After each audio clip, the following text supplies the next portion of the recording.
POV omah ning desa ora melu wong tuwa, ora melu maratuwa. Halo dulur, kembali lagi di mini vlog Mbak Lili. Gambarane nek omah dhewe wengi-wengi bojoku makani sapi lur. Sapine iki muni wae njaluk pakan sing akeh, tapi rapopo men gelis gede gek sok tak dole. Terus aku ya wegah kalah wengi-wengi arep nyetak gula, iki mau bocilku ya wis turu ya lur. Digulane mau esuk iki urung tak gawe, lah saiki iki wis mumbul, makane arep tak garap saiki wae. Pokoke aja bosen-bosen ndelok konten aku sing akhir-akhir iki bakalan iki gawe gula terus. Lur, tak critani kuwi mau ki gur sekedar POV ya, gambarane nek urip ning desa, omah dhewe, ora melu wong tuwa, ora melu maratuwa. Tapi iki aku urung omah dhewe, melainkan ning omahe simbok, nunggu omahe simbok ya lur. Kene kan simbokku ki lagi ning Semarang nyomai masku. Dadi segala tugas dan kewajiban ya tak gawe to lur, termasuk gawe gula, bojoku ya mek pakan, deres, wis pokoke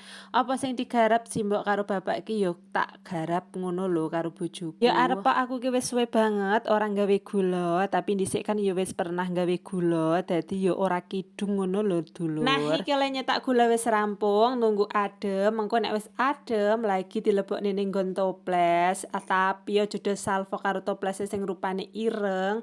Iki toples khusus dienggo wadah gula ya dulur.